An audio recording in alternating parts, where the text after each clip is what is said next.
Dear students, my name is S.B. Jalwadi, Assistant Professor working in JFCC Devrupuri, District Vijayapura. Students, in these sessions, we will discuss about malware systems, its meaning, its main features, and its advantages and disadvantages. ಆದ್ಮೇಲೆ ಇವತ್ತಿನ ಅವಧಿಯಲ್ಲಿ ನಾವು ಮುಖ್ಯವಾಗಿ malware ಪದ್ಧತಿಯ ಅರ್ಥ, ಅದರ ಲಕ್ಷಣಗಳು, ಜೊತೆಗೆ ಅದರ ಅನುಕೂಲ ಮತ್ತು ಅನಾನುಕೂಲಗಳನ್ನು ಚರ್ಚಿಸೋಣ. Recap of previous classes. Student understood about introductions of Raitawar system. Student got knowledge of the importance of Raitawar system. ಆದ್ಮೇಲೆ ಹಿಂದಿನ ಅವಧಿಯಲ್ಲಿ ನಾವು ಮುಖ್ಯವಾಗಿ ರೈತವರಿ ಪದ್ಧತಿಯ ಒಂದು ಅರ್ಥ, ಅದರ ಒಂದು ಪ್ರಮುಖ ಲಕ್ಷಣಗಳು, ಆ ಪದ್ಧತಿಯಲ್ಲಿರುವಂಥ ಅನುಕೂಲ ಮತ್ತು ಅನಾನುಕೂಲಗಳ ಕುರಿತು ಸವಿಸ್ತಾರವಾಗಿ ಮತ್ತು ಸಮಗ್ರವಾಗಿ ಚರ್ಚಿಸಿದ್ದೇವೆ. Learning objectives. Student will able to understand the meaning of malware systems. Student will discuss about the advantages and disadvantages of malware system. ಆದ್ಮೇಲೆ ಇವತ್ತಿನ ಅವಧಿಯಲ್ಲಿ ತಾವು ಕಲಿತಿರುವಂಥ ಒಂದು ಪ್ರಮುಖ ಕಲಿಕಾಂಶಗಳು ಯಾವುದಂದರೆ ಮಾಲ್ವಾರಿ ಪದ್ಧತಿಯ ಅರ್ಥ, ಜೊತೆಗೆ ಅದರ ಒಂದು ಪ್ರಮುಖ ಲಕ್ಷಣಗಳು, ಜೊತೆಗೆ ಈ ಮಾಲ್ವಾರಿ ಪದ್ಧತಿಯಲ್ಲಿರುವಂಥ ಅನುಕೂಲ ಮತ್ತು ಅನಾನುಕೂಲಗಳ ಕುರಿತು ಈ ಒಂದು ಅವಧಿಯಲ್ಲಿ ತಾವು ಕಲಿಯುತ್ತೇವೆ. Introductions of malware system. The malware system was introduced in 1833 during the period of Lord William Bentinck. It was introduced in Central Province, Northwest Frontier, Agra, Punjab, Gangtok Valley of British India. The malware system had many provisions of both Jamindar systems and Raitawar systems. In this system, the land was divided into mahals. Each mahal was comprised one or more villages. The land was not owned by an individual, be it Jamindar or any cultivator, but by a group of estates or village called a mahal. The mahal was collectively known as the landlord and revenue was collected from the village. This system, the revenue collected by ಲಂಬಾರ್ದಾರ್. ಆದ್ಮೇಲೆ ಮೊದಲನೇದಾಗಿ ಈ ಮಾಲ್ವಾರ್ ಪದ್ಧತಿಯ ಒಂದು ಅರ್ಥ ಅಥವಾ ಒಂದು ವ್ಯಾಖ್ಯಾನ ನೋಡಿದರೆ, ಮುಖ್ಯವಾಗಿ ಈ ಪದ್ಧತಿಯಲ್ಲಿ ಹಳ್ಳಿಯ ಎಲ್ಲ ಜನರು ಸಾಮೂಹಿಕವಾಗಿ ಭೂಮಿಯನ್ನು ಸಾಗುವಳಿ ಮಾಡಿ ತಮ್ಮ ಗ್ರಾಮ ಮುಖಂಡನಾದಂಥ ಲಂಬಾರ್ದಾರ್ ಮೂಲಕ ಕಂಪ್ನಿಗೆ ಕಂದಾಯ ಸಲ್ಲಿಸುವಂಥ ಒಂದು ಪದ್ಧತಿಯೇ ಈ ಮಾಲ್ವಾರ್ ಪದ್ಧತಿ. ಈ ಮಾಲ್ವಾರ್ ಪದ್ಧತಿನ 1833ರಲ್ಲಿ ಪ್ರಪ್ರಥಮವಾಗಿ ಭಾರತದಲ್ಲಿ ಪರಿಚಯಿಸಿದಂಥ ಕೀರ್ತಿ ಅಂದಿನ ಗವರ್ನರ್ ಜನರಲ್ ಅಂತ ಲಾರ್ಡ್ ವಿಲಿಯಂ ಬೆಂಟಿಕ್ನಿಗೆ ಸಲ್ಲುತ್ತದೆ. ಮುಖ್ಯವಾಗಿ ಈ ಮಾಲ್ವಾರ್ ಪದ್ಧತಿಯ ಒಂದು ರೂಪರೇಷೆಗಳನ್ನಾಗಿರ್ಬೋದು, ಮಾಲ್ವಾರ್ ಪದ್ಧತಿ ಯಾವ ರೀತಿ ಭಾರತದಲ್ಲಿ ಅದು ಕೆಲಸವನ್ನು ನಿರ್ವಹಿಸಬೇಕು, ಅದರ ರೂಪರೇಷೆಗಳನ್ನು ತಯಾರಿಸಿದಂಥ ಕೀರ್ತಿ ಅಂದಿನ ಗವರ್ನರ್ ಜನರಲ್ ಅಂತ ಲಾರ್ಡ್ ವಿಲಿಯಂ ಬೆಂಟಿಕ್ನ ಕೈಕೆಳಗಿನ ಅಧಿಕಾರಿ ಅಂತ ಮೆಕ್ಕಂಜಿ ಅವರಿಗೆ ಸಲ್ಲುತ್ತದೆ. Features of Mahalwar systems. It was introduced in the North Western province, the Bengal presidency, Agra, Awadh, central parts of India, Punjab by Lord Hastings. Collectors went to each village, the measured lands, the fields and recorded their customs. The estimated revenue was added up to from the revenue that the village had to pay in total. The revenue was not a permanently fixed and would be revised periodically. The revenue had to be collected and paid by the village headman, and thus the rule of Jamindari was removed. ಆದ್ಮೇಲೆ ಮುಖ್ಯವಾಗಿ ಈ ಮಾಲ್ವಾರ್ ಪದ್ಧತಿ ಒಂದು ನಾವು ಲಕ್ಷಣವನ್ನು ತಿಳ್ಕೊಬೇಕಾದ್ರೆ, ಮೊದಲನೇದಾಗಿ 1833ರಲ್ಲಿ ಈ ಮಾಲ್ವಾರ್ ಪದ್ಧತಿಯನ್ನು ಭಾರತದಲ್ಲಿ ಪರಿಚಯಿಸಿದ ಕೀರ್ತಿ ಲಾರ್ಡ್ ವಿಲಿಯಂ ಬೆಂಟಿಕ್ನೇ ಸಲ್ಲುತ್ತದೆ. ಇನ್ನು ಒಂದನೇದಾಗಿ ಇದರ ಮೊದಲ ಒಂದು ಲಕ್ಷಣ ನೋಡೋದಾದರೆ, ಇಲ್ಲಿ ಮುಖ್ಯವಾಗಿ ಒಂದು ಗ್ರಾಮವನ್ನು, ಒಂದು ಎಸ್ಟೇಟನ್ನು, ಒಂದು ಕಂದಾಯದ ಘಟಕವನ್ನು ಮಾಡಿ ಇಲ್ಲಿ ಕಂದಾಯವನ್ನು ಸಂಗ್ರಹಿಸಿದ್ರು.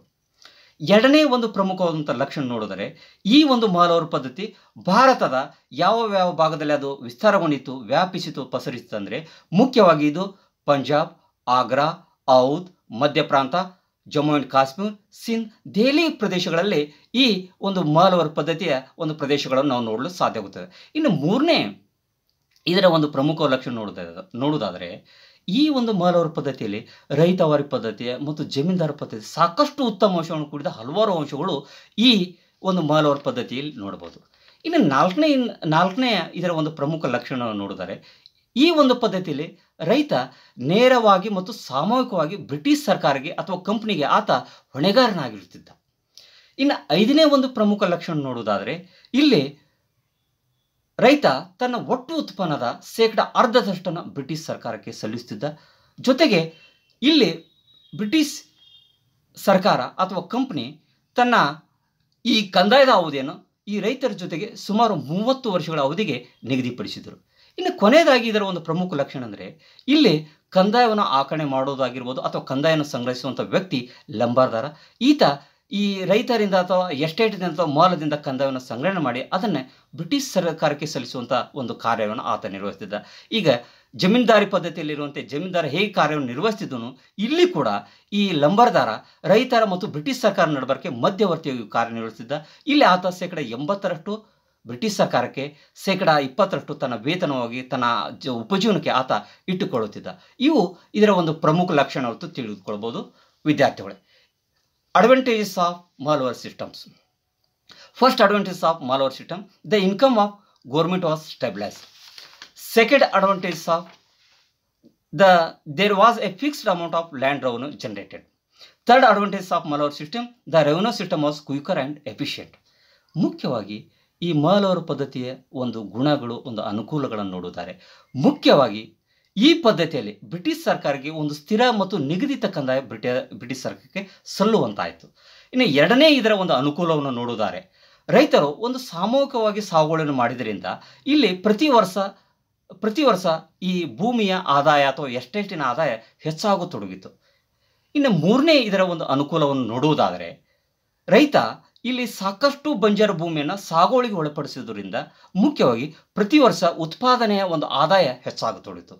ಇದರ ಒಂದು ನಾಲ್ಕನೇ ಅನುಕೂಲವನ್ನು ನೋಡಿದರೆ, ರೈತ ಇಲ್ಲಿ ಸಾಮೂಹಿಕವಾಗಿ ಒಗ್ಗಟ್ಟಾಗಿ ಕೆಲಸವನ್ನು ನಿರ್ವಹಿಸಿದ್ರಿಂದ ಅವರಲ್ಲಿ ಐಕ್ಯತೆ ಮತ್ತು ಸಹಕಾರ ಮನೋಭಾವನೆ ಮೂಡತೊಡಗಿತು ವಿದ್ಯಾರ್ಥಿಗಳು. ಇವು ಈ ಮಾಲ್ವೇರ್ ಪದ್ಧತಿಯ ಅನುಕೂಲಗಳು ಅಥವಾ ಗುಣಗಳೆಂದು ತಿಳಿಯಬಹುದು. ಇನ್ನು ಮಾಲ್ವೇರ್ ಪದ್ಧತಿಯ ಅನಾನುಕೂಲಗಳು, disadvantages of malware system. First disadvantages of malware system, the farmers or cultivators are being exploited. Second disadvantage, the farmer were bound to pay the tax even in drought. Third disadvantage, the land of the farmer were being in confiscated by the money lender. ಈ malware ಪದ್ಧತಿಯ ಅನಾನುಕೂಲಗಳು ನೋಡುವುದಾದರೆ, ಮೊದಲನೇದಾಗಿ ಈ ಪದ್ಧತಿಯಲ್ಲಿ ರೈತ ಈ British ಸರ್ಕಾರಕ್ಕೆ ಅಥವಾ ಲಂಬಾರ್ದಾರಿಗೆ ಕಂದಾಯವನ್ನು ಕೊಡದೇ ಹೋದ ಪಕ್ಷದಲ್ಲಿ ಆತನ ಮಹಲ್ ಸದಸ್ಯತ್ವ ಅಥವಾ ಎಸ್ಟೇಟ್ದಿಂದ ಅವನನ್ನು ಹೊರಹಾಕುವಂಥ ಒಂದು ದುಷ್ಟ ಪದ್ಧತಿ ಇಲ್ಲಿ ಕಾಣಿಸ್ತಿತ್ತು. ಇನ್ನು ಎರಡನೇ ಒಂದು ಅನಾನುಕೂಲವನ್ನು ನೋಡುವುದಾದರೆ, ಮುಖ್ಯವಾಗಿ ಬರಗಾಲ ಇದ್ದರೂ ಕೂಡ ಈ ರೈತ ಬ್ರಿಟಿಷ್ ಸರ್ಕಾರಕ್ಕೆ ಒಂದು ನಿಗದಿತವಾದಂಥ ಕಂದಾಯವನ್ನು ಲಂಬಾರ್ದಾರ ಮೂಲಕ ಬ್ರಿಟಿಷ್ ಸರ್ಕಾರಕ್ಕೆ ಸಲ್ಲಿಸಬೇಕು.